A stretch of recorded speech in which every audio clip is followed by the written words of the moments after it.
दरखुरे कहर गज़ब जब कोई हम सा न हुआ, फिर गलत क्या है कि हम सा कोई पैदा न हुआ। अस्सलाम वालेकुम नाज़रीन, इससे पहले मैं आपकी खिदमत में एक मारूफ़ गज़ल हवस को है निशाते कार क्या क्या, न हो मरना तो जीने का मज़ा क्या, मिर्ज़ा गालिब की गज़ल बड़ी तफसील के साथ पेश कर चुका हूँ। मुतअद्दिद वीडियोस के अंदर पेश की गई है। अगर कोई साहिब उसको देखना समझना चाहे तो बड़ी ख़ासे की चीज़ है। इस वीडियो से मुत्तसिल जो साबिक़ा वीडियोस हैं वो इसी गज़ल की तशरीह और तफ़हीम पर मुश्तमिल है, वो उनको देख सकता है। आज से मैं जिस गज़ल का आगाज़ करने जा रहा हूँ उसका मतलब मैंने आपके सामने पेश किया है और मैं बिला ताख़ीर इसको शुरू करता हूँ। चुनांचे मतला है, दरखुरे कहर गज़ब जब कोई हम सा न हुआ, फिर गलत क्या है कि हम सा कोई पैदा न हुआ। तो आए पहले इसके मुश्किल अल्फाज के मानी देख लेते हैं। तो शुरू का ही लफ्ज़ है दरखुर। तो किसी चीज़ के दरखुर का मतलब होता है उसका सज़ावार होना, उसके लायक होना। तो गालिब कहता है कि दरखुरे कहर गज़ब जब कोई हम सा न हुआ, यानी इस दुनिया में जितनी मुशक्क़तें, जितनी मुसीबतें और माशूक़ पेशा लोगों के जितने कहर और गज़ब हमने उठाए हैं, यानी हमें इस काबिल समझा गया कि सारे के सारे कहर और सब के सब गज़ब जो है वो हम पर डाल दिए जाएं। तो फिर अगर हम ये दावा करें कि इस दुनिया में हमारे जैसे सब्र व तहम्मुल वाला, हमारी जैसी हिम्मत वाला कोई और नहीं है, तो ये दावा गलत ना होगा। फिर गलत क्या है कि हम सा कोई पैदा ना हुआ, यानी फिर अगर हम ये दावा कर दें कि हम जैसा कोई साहिब हिम्मत, हम जैसा कोई साहिब अज़्म व हौसला पैदा नहीं हुआ, तो ये दावा दुरुस्त होगा, ये दावा गलत न होगा। तो गालिब ने बड़े ही अजब अंदाज में अपनी ताल्ली जो है, अपनी फ़ौक़ियत जो है वो इस शेर में बयान की है। उसके बाद अगला शेर है, बंदगी में भी वो आज़ादा व ख़ुद भी हैं कि हम उल्टे फिर आए दरे काबा अगर वाह ना हुआ। इस शेर की तौज़ीह से पहले एक तमहीद के तौर पर कुछ अर्ज़ करना चाहता हूँ कि शुअरा जो होते हैं बसा औक़ात सिर्फ़ और सिर्फ़ एक ज़हनी मश्क के लिए, सिर्फ़ एक मज़मून की ताल्ली, मज़मून की नुदरत के लिए कोई ऐसी बात कह गुज़रते हैं कि जिसका हकीकत से कोई ताल्लुक़ नहीं होता। और बसा औक़ात तो ये होती है बात कि वो ऐसी बात कह जाते हैं कि जो न कहने वाली हो, हकीकत से तो उसका ताल्लुक़ नहीं होता, बल्कि अखलाकियात और दीनियात से भी वो मुतसादिम जो है वो चीज़ नज़र आती है। चुनांचे इस किस्म के अशआर हमारी शायरी में बहुत ज़्यादा मौजूद हैं और यही वजह है कि कुरान करीम के अंदर वश्शुअरा यत्तबिउहुमुल गावून, कि आपने नहीं देखा कि जो शुअरा हैं उनकी पैरवी गावून करते हैं, यानी ऐसे इंसान करते हैं जो गुमराह होते हैं। तो ये शेर जो है अब मैं जो आपके सामने पेश करने जा रहा हूँ, ये शेर भी दरअसल एक शायराना ताल्ली और एक शायराना नुक्ता संजी के ज़ैल और ज़िमन में आता है। ये अलग बात है कि आप फिर इससे कोई ऐसा मफ़हूम अख़ज़ कर लें, इससे कोई ऐसे मानी अख़ज़ कर लें या पहना दें इसको ऐसे मानी का जामा कि फिर इस शेर की जो है हयात ही बदल जाए, यूँ भी होता है। लेकिन जो सीधे सीधे मानी है पहले मैं आपके सामने वो बयान करूँगा।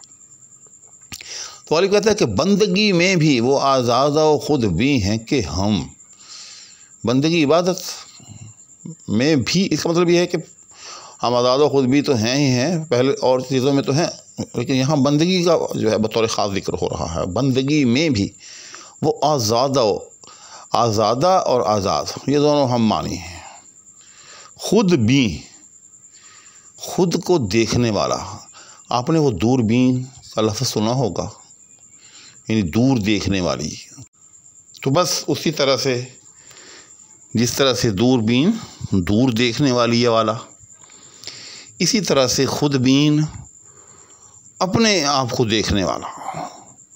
तो अपने आप को देखने से मुराद यहाँ ये नहीं है कि वो अपने को देखना कोई फिज़िकल मुराद है, बल्कि मतलब ये है कि तकब्बुर की नज़र से अपने आप को देखना, अपने आप को ही सब कुछ समझना, अपने आप को औरों से मुमताज़ समझना।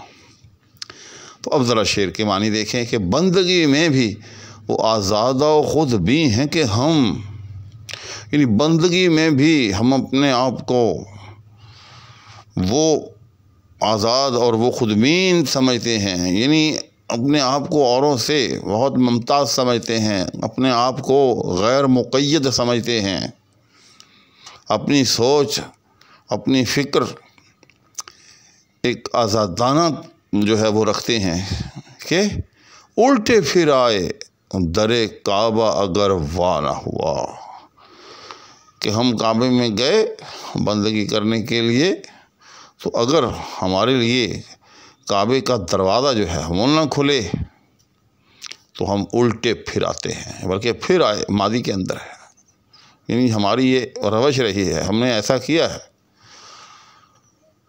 कि अगर काबे का दरवाज़ा खुद न खुले हमारे लिए तो हम वापस आ जाते हैं। अब काबे का दरवाज़ा आज खुद खुलना, तो इसकी कोई ऐसी तलमी या ऐसी रिवायत नहीं है।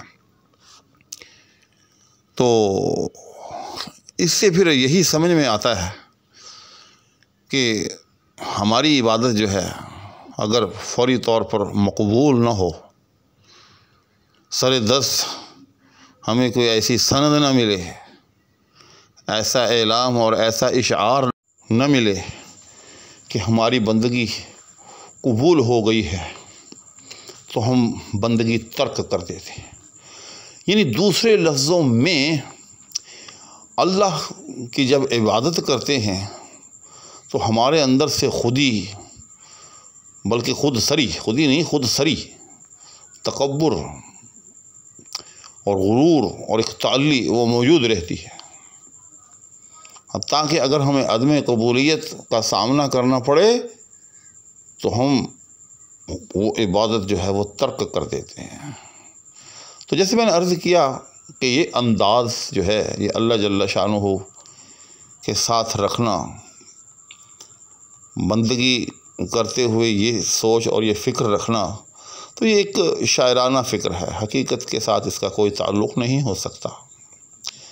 हकीकत तो यह है कि जब हम अल्लाह की बंदगी करें, उसके आगे झुकें, तो सरापा इज्ज़ और सरापा इनकसार जो है वो होना चाहिए। वहाँ वो आज़ादा और खुदबीन की जो कैफियत है ये नहीं होनी चाहिए, बल्कि दरे काबा का वाह होना तो कुजा, अपनी बंदगी को इस काबिल ही नहीं समझना चाहिए कि उससे जो है दरे काबा वाह हो जाएगा, यानी खुल जाएगा। दूसरे लफ्ज़ों में या हमारी इबादत जो है वो अल्लाह के यहाँ यानी बारगाह कबूलियत में कबूल हो जाएगी। तो इसलिए मैंने शुरू में तमहीद के तौर पर यह अर्ज़ किया था कि अशार जो होते हैं इनमें कहीं कहीं जो है शुआरा जो होते हैं वो सिर्फ़ ज़हनी मश्क के लिए, नुक्ता संजी के लिए ऐसी बात कह गुज़रते हैं कि जिसका हकीकत से कोई ताल्लुक़ नहीं होता। और कुरान करीम में इसी की तरफ इशारा करके कहा गया कि वअन्नहुम यक़ूलून मा ला यफ़अलून वश्शुअराउ यत्तबिउहुमुल गावून अलम तरा अन्नहुम फ़ी कुल्लि वादिन यहीमून वअन्नहुम यक़ूलून मा ला यफ़अलून, कि वो बातें भी कह गुज़रते हैं जो करते नहीं, यानी जिनके हकीकत से कोई ताल्लुक़ नहीं होता, महज एक शायराना नुक्ता संजी होती है। तो ये कुछ इजाफी बातों के हमरा मैंने इस शेर की शरह जो आपकी खिदमत में पेश की है। मुझे यकीन है कि इन बातों के हमरा, इन इजाफ़ों के हमरा किसी भी शारे ने किसी भी शरह में तशरीह नहीं की होगी, और मैं समझता हूँ ज़रूरी भी नहीं है। लेकिन मैं ये इसलिए करता हूँ साथ साथ कि मेरे नाज़रीन जो हैं उनकी ज़हनी तरबियत, उनकी अखलाक़ी तरबियत, उनकी दीनी तरबियत वो मुझे बहुत अज़ीज़ और मुक़द्दम है सब चीज़ों पर। तो अगर कोई चीज़ मेरे इल्म में हो तो मैं उसका आपके साथ शेयर करना ज़रूरी समझता हूँ। तो आज की इस नशिस्त में गालिब की इस मारूफ गज़ल के 2 शेर हो गए। इंशाअल्लाहुल अज़ीज़ बाकी मांदा अशार के हमरा फिर आपकी खिदमत में हाज़िरी होगी। उस वक़्त तक इजाज़त चाहूँगा। अपना ख्याल रखिएगा। अल्लाह निगहबान।